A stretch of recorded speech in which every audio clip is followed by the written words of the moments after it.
Hello and welcome to this week's Roundup by blockchaingamer.biz. Make sure you check out our website, blockchaingamer.biz. Follow us on Twitter at BCGBiz, and you also find us on LinkedIn, Blockchain Gamer.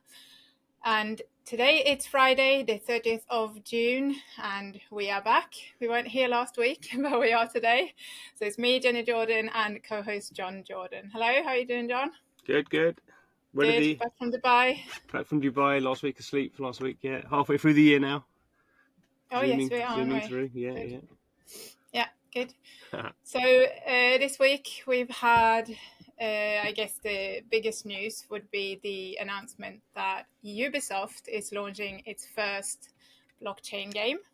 So Can you tell us something about that? Yes, so we all got very.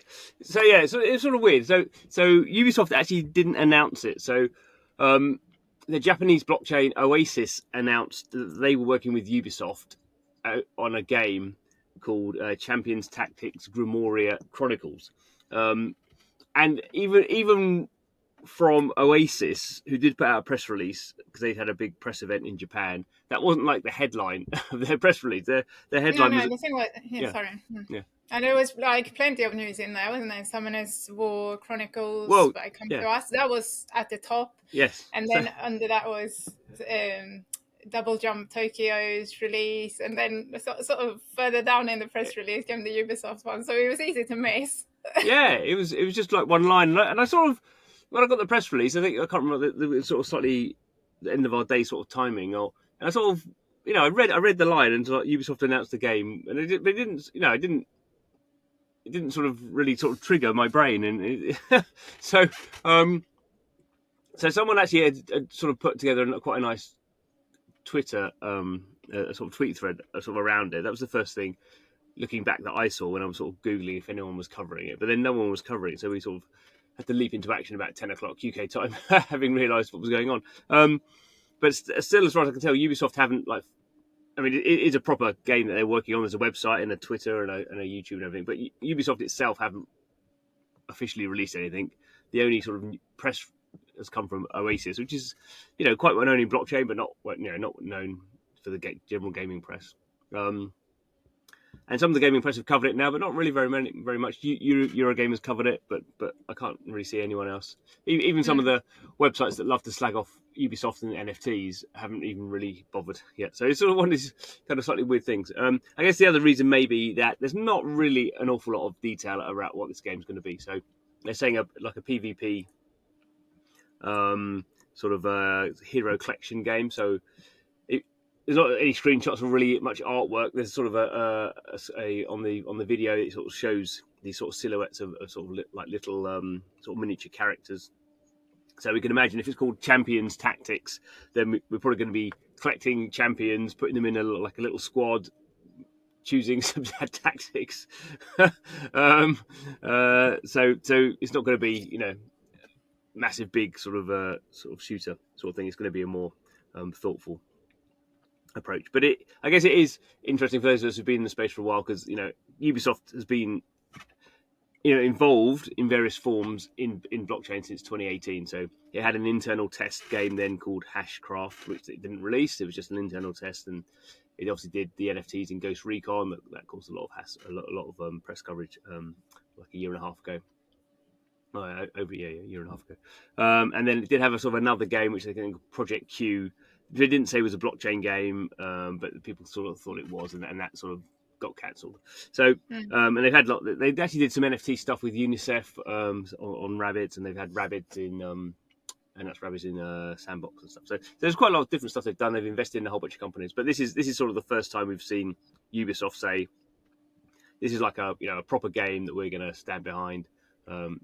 And interesting, I guess, that they've chosen to do it on the Oasis blockchain, which is, come out of Japan, has lots of support. All the Japanese, or not all, but the majority of the big Japanese publishers are behind it. But it's not really that many Western developers, certainly not big Western developers, who are sort of committed to it. So it's all interesting.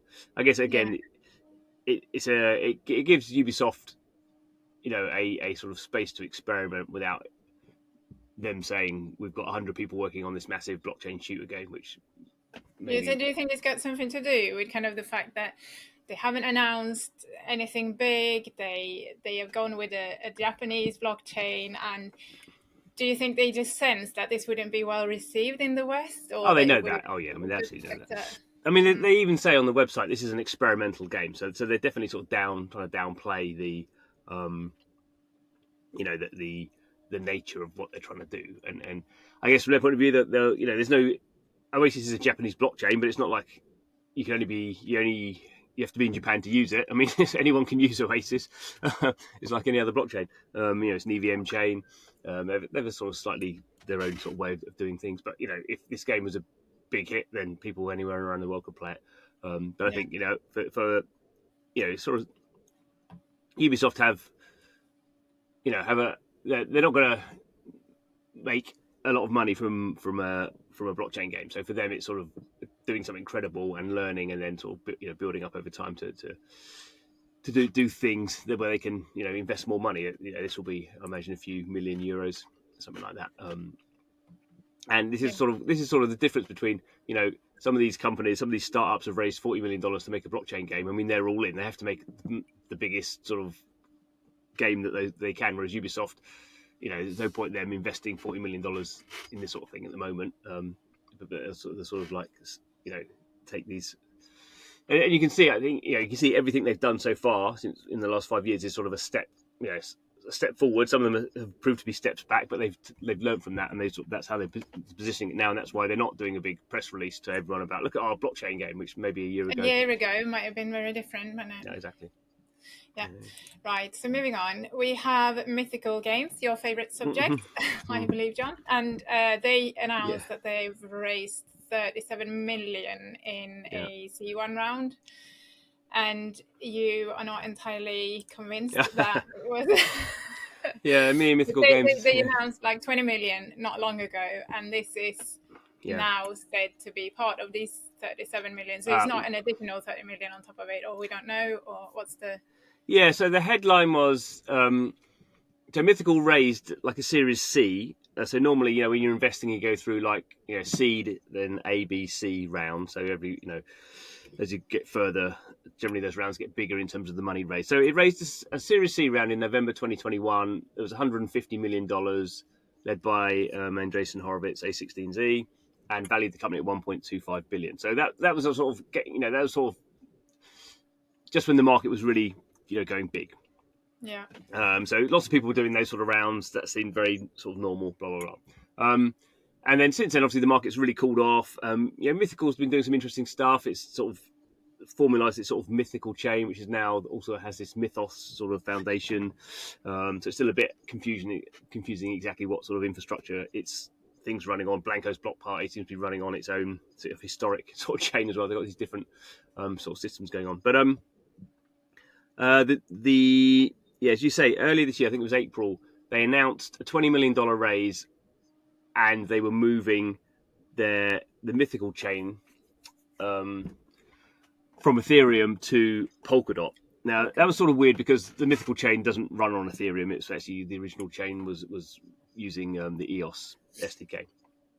And moving to Polkadot in and of itself is not a particularly weird thing. I mean, it is a bit weird in the sense that no one really runs games on Polkadot, but Polkadot's a totally credible blockchain to be building sort of stuff on, so there's nothing wrong with that. It was a bit confusing because there's all this Mythos stuff, which is, it's not quite clear at the moment where Mythical Games sort of ends and the Mythos sort of foundation starts. But anyway, they did this press release about $20 million that they raised from this German fund, which is associated with Polkadot. So they've then done this press release about what they're calling a Series C1 extension. So that means they're basically, it's sort of, when you do an extension, as far as I understand it, it means you're sort of doing raising money at the sort of the same terms that you raised sort of previously. And they did point out that they're still a unicorn, so they're saying they're still worth over $1 billion or $1 billion or more. So whether they've been raising this money at exactly 1.25 billion, we don't know. But given the way the market's changed, that in a sense that's sort of surprising. The market is just so different now. It'd be sort of Yeah. surprising as a VC to be investing money at the same rate. Although, you know, back then they had blancos. Now they got blancos. They have NFL rivals. They got Nitro Nation World Tour. Well, So they maybe got you should. three. Maybe you should be investment officer for Mythical Games. No, I'm just trying to balance out nuance. Yeah, Your yeah. point No. So we don't know, really. And obviously, you know, last time they raised 150 million, and this time they're saying 37 million. I am assuming that the 20 million that they previously announced is part of that 37 million, because the lead investor into the $37 million round is the same investor who was announced as doing this 20 million raise. And there's nothing, you know, there's nothing particularly, you know, underhand about that. They just haven't put a line in this press release saying 20 million of this was already announced back in April when we announced this move to Polkadot. I mean, they could have just, you know, if they wanted to be helpful, they would have done that. But they haven't, so it's sort of fine. It's also sort of interesting that they've sort of said, you know, this round is still open. So they've raised $37 million, but they hope to raise another $20 to $30 million. So they say, you know, they're talking with various strategic investors about investing. And often if you announce something like this, then there'll be other investors who'll say, "Oh, I really love to invest in you," and so you sort of flush some new interest out of the woodwork. But it is also slightly unconventional to publicly sort of say we've raised this and we're trying to raise sort of some more. I mean, that's again not what the way of doing it is you do all your business behind closed doors and then you announce when you finished it, rather than saying we've done some of it, but maybe I don't think that comes across as a sort of a strength. And obviously the market, it's difficult to raise money, and certainly if they're looking to raise $60 to $70 million, there's not many companies at the moment who are raising at that level. So there's that. And there's a whole bunch of other stuff about, they quoted some numbers about their NFT, their basic NFT trading volume, and you can read the article about that. But it's sort of Mythical is a Pandora's box of interesting things, maybe just for me. But there is one more investment from the week. Sorry, interrupting you there. Just crack on. Which is by UK-based Fableborn from Pixion Games, and they raised $5.5 million. Dollars, and you did an interview with co-founder or CEO. And, what did you have to say about Fableborn? Yeah, so I mean, Pixion is sort of interesting. They've been around for actually since 2017, 2018. So they're like a free-to-play mobile studio. That's how they started out. Sort of fairly experienced team. They've not actually released a game yet, so they've gone through this sort of stage that people do now of sort of coming up with ideas and building little prototypes and seeing if they work, and then if they work, they sort of release them onto the App Store as a sort of like a sort of a test and see what the numbers are in terms of retention and stuff like that. So we actually went into quite a lot of detail about this game Fableborn that they've been working on. It's actually their fifth game, so they've was it in their sixth game? I can't remember. But anyway, there's a whole bunch of games that they've sort of tried, they've looked at. I think their fifth game. They've looked at these games, they've released some of them and then killed them. And the one previous to Fableborn was the first one they started putting blockchain in. And then Fableborn is sort of the one that's now been in development for a year and a half. And it's sort of quite nice. So it's sort of the way he put it was it's like Clash of Clans, which is a game where you sort of build these big bases and then you raid other people's bases. He says it's got like Clash of Clans versus Diablo, because in Clash of Clans you basically just have you have loads of troops and you basically just drop them down on the map and the AI directs where they go. You don't control them. Whereas in a game like Diablo, you have like one big sort of character and you actually control that. So basically what they're mixing up is attacking bases where you have control of a sort of singular character who you level up and give gear to. And you're using that to destroy people's bases. So that's the sort of idea. And what we spoke a lot about was they want to have different ways for people to play. So some people really like building bases. So this you have, when you build a base, you have like people are raiding it to steal money, steal resources from it. But if your base defends it, when you build a base, you sort of set up all these traps and stuff, and then you're not in control of that. Someone comes in and raids it, but if you sort of if your base defends itself, then you get reward. So this is that's how it plays out. So he's saying some people really like to build these complicated bases, and they sort of place they choose their items and place them in different ways, and